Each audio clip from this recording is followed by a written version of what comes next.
The moment you walked away, there was silence. No desperate calls, no tearful messages.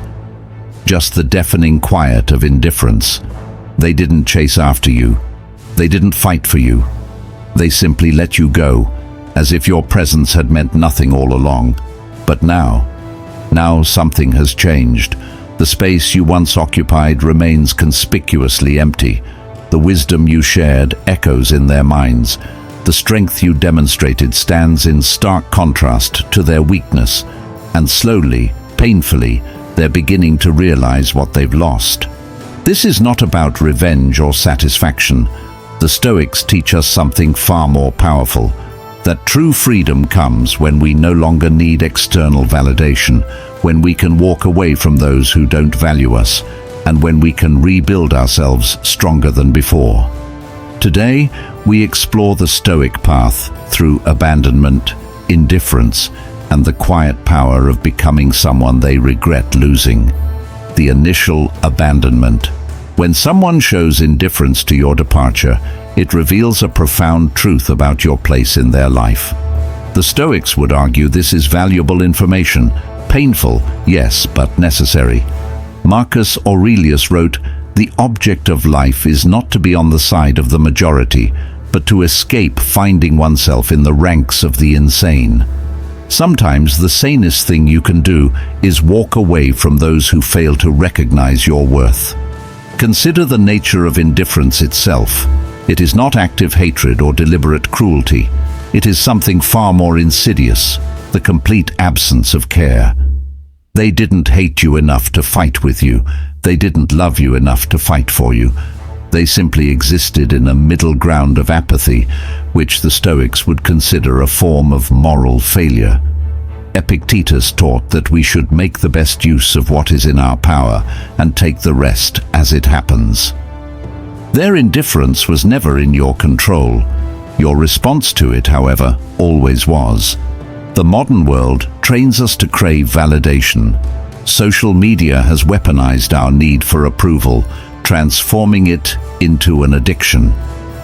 When someone doesn't care about our departure, it strikes at the very core of our modern insecurities.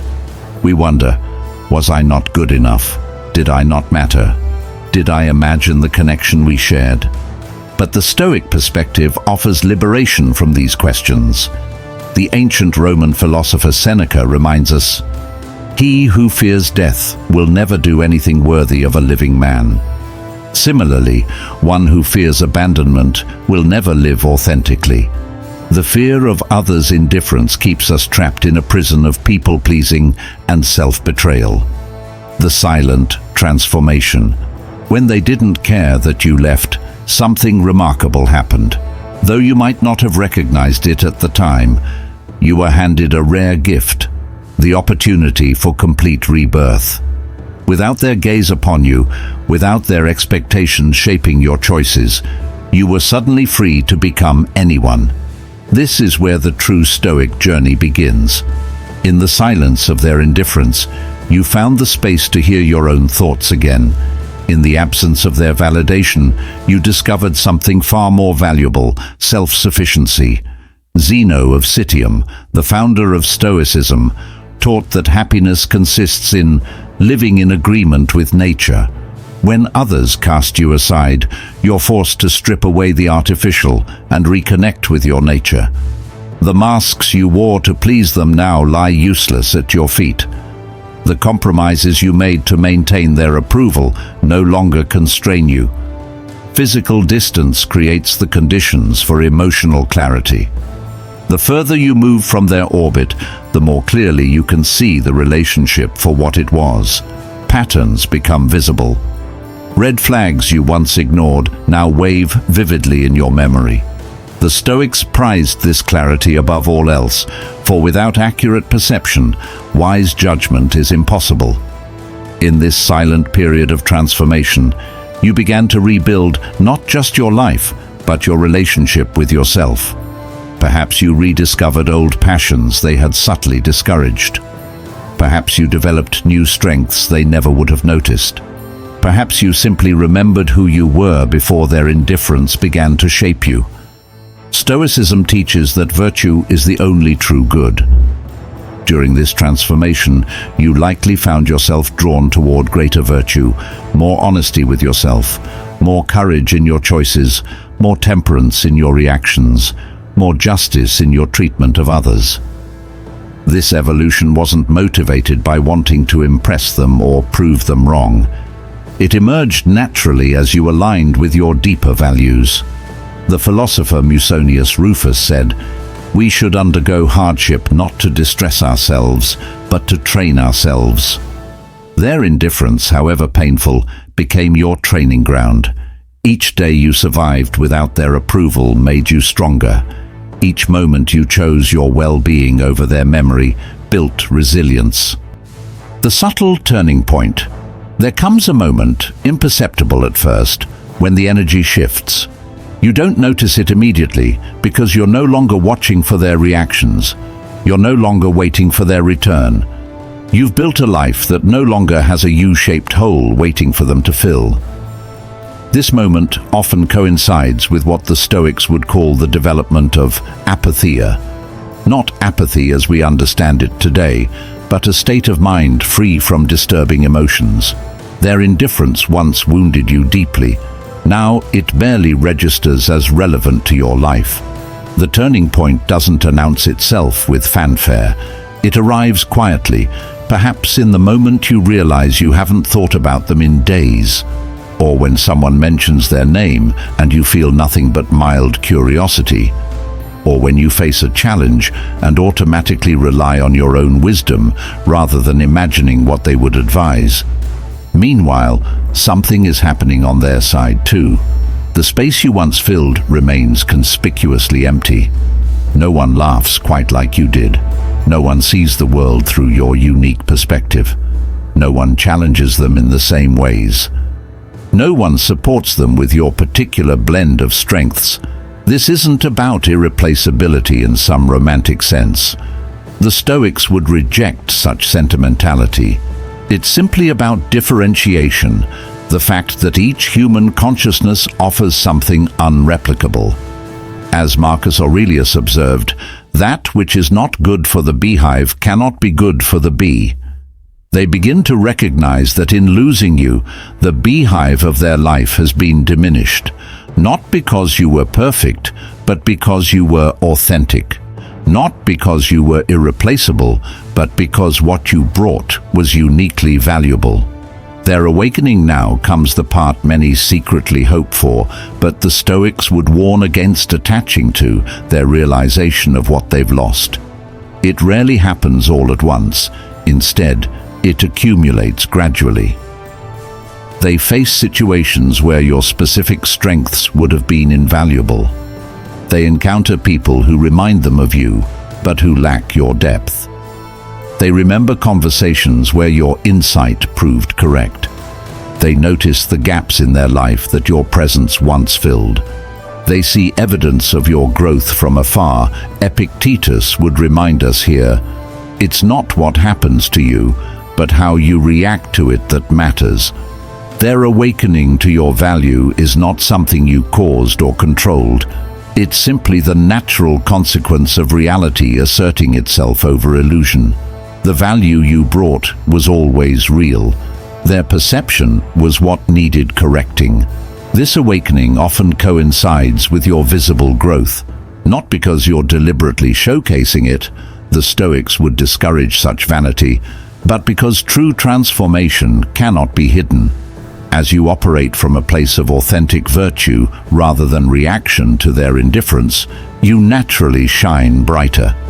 They begin to see glimpses of who you've become, perhaps through mutual connections, perhaps through social media, perhaps through chance encounters.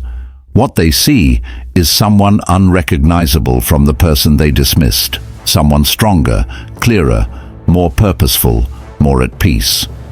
The contrast between their memory of you and this new reality creates cognitive dissonance. They remember the person who sought their approval, who perhaps dimmed their light to avoid overshadowing them, who accepted less than they deserved. Now they see someone who needs nothing from them. who has built a life of meaning without their input, who embodies the virtues they themselves aspire to. The psychology of regret. Regret is a complex emotion, one the Stoics would approach with clinical detachment. What happens in the mind of someone who didn't care when you left, but now feels the weight of your absence? First comes recognition, the simple awareness that something valuable is missing. Then comes attribution, connecting that absence specifically to your departure. Next comes responsibility, the uncomfortable realization that their indifference contributed to losing you. Finally comes regret, the emotional response to this chain of cognition. Seneca wrote extensively about regret, noting that life is long enough and a sufficiently generous amount has been given to us for the highest achievements if it were all well invested. When they realize they invested poorly in their relationship with you, they confront not just the loss of you, but the waste of potential. The relationship that could have been if they had recognized your worth sooner. Their regret is intensified by another psychological principle the Stoics understood well: contrast. The contrast between how easily they let you go and how difficult it now seems to live without you. The contrast between how little they valued you then and how highly they value you now. The contrast between who you were under their influence and who you've become in their absence. Modern psychology confirms what the Stoics intuited. We feel losses more acutely than gains. The pain of losing something is psychologically more intense than the pleasure of gaining something of equal value. They didn't register gaining freedom from your expectations when you left. They only register losing your presence once it's proven irreplaceable. The timing of their regret often coincides with their own moments of difficulty. When life challenges them, they naturally think of sources of strength and support. Your absence becomes most noticeable precisely when they would most benefit from your presence. This isn't a failure of character on their part. It's simply human nature to value resources most when we need them. The false expectation of return. A critical juncture arrives when they make a crucial miscalculation. They expect access to you again. Having failed to value you properly before, they nevertheless assume you remain available, merely waiting for their renewed attention. This expectation reveals a fundamental misunderstanding of both Stoic principles and personal growth. As Epictetus taught, freedom is the only worthy goal in life. In your absence, you have tasted freedom, freedom from their judgment, freedom from their indifference, freedom from the constraints of their perception. This freedom has transformed you. They approach as if the relationship can simply resume where it left off. But that person, the one who accepted their indifference, who sought their approval, who waited for their attention, no longer exists. Your Stoic journey has burned away those dependencies. Their realization of this change comes as a shock.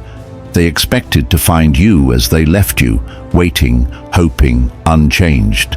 Instead, they find someone standing firmly in their own power, someone who measures their worth by internal standards rather than external validation.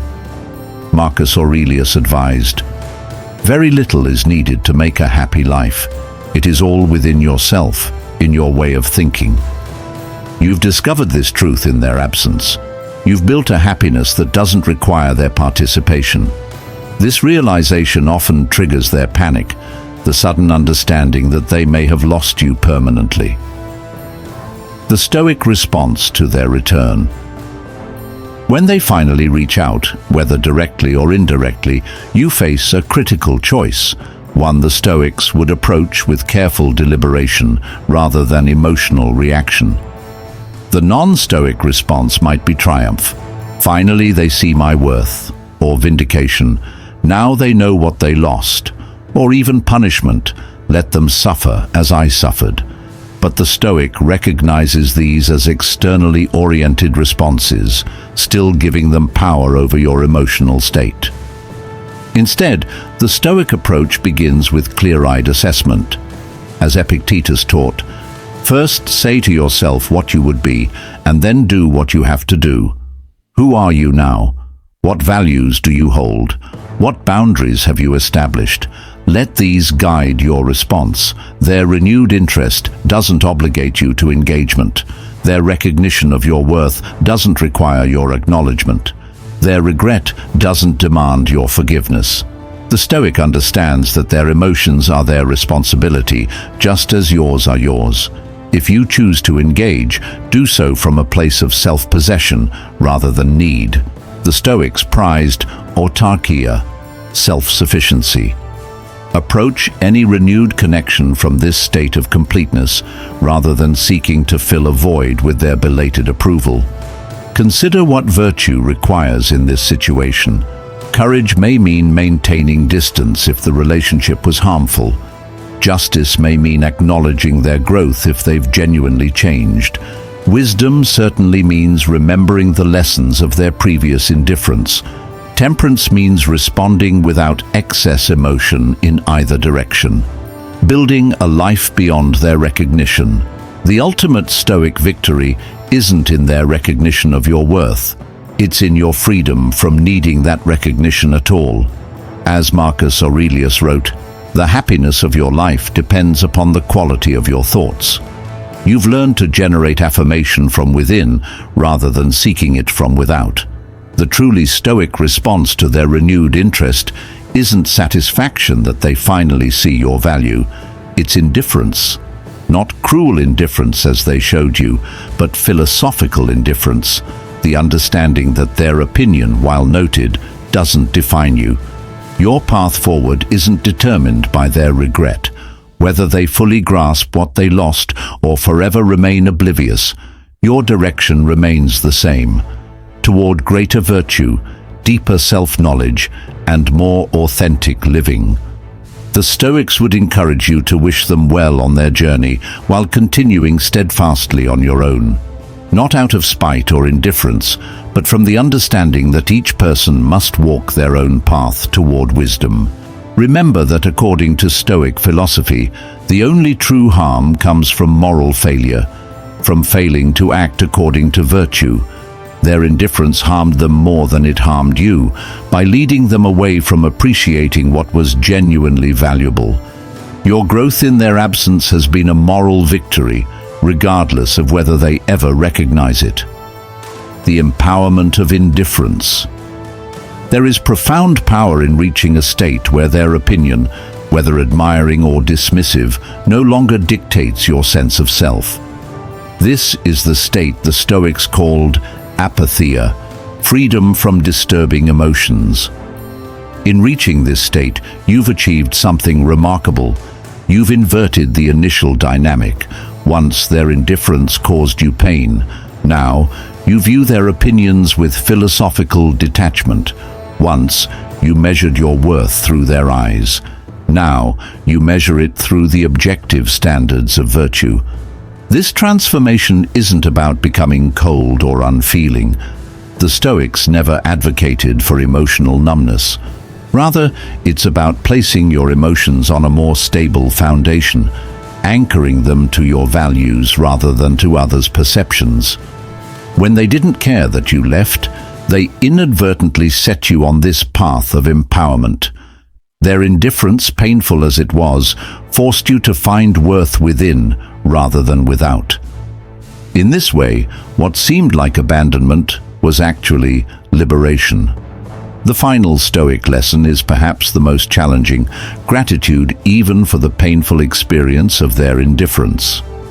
As Epictetus taught, he is a wise man who does not grieve for the things which he has not, but rejoices for those which he has. You now have self-possession, clarity, and freedom, gifts that may never have been uncovered without the catalyst of their indifference. The journey from their indifference to your independence wasn't easy.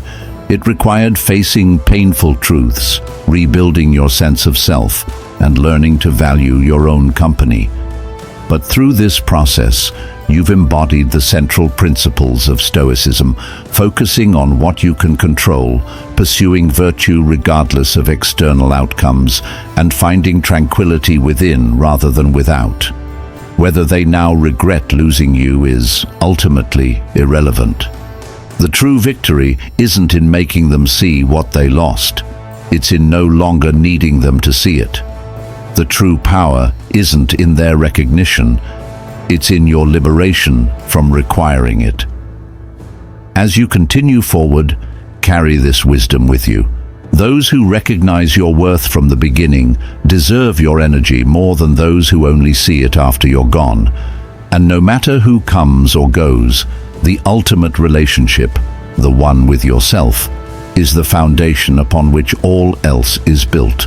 The next time someone doesn't care when you leave, remember, their indifference isn't your ending. It's just the beginning of your most important journey.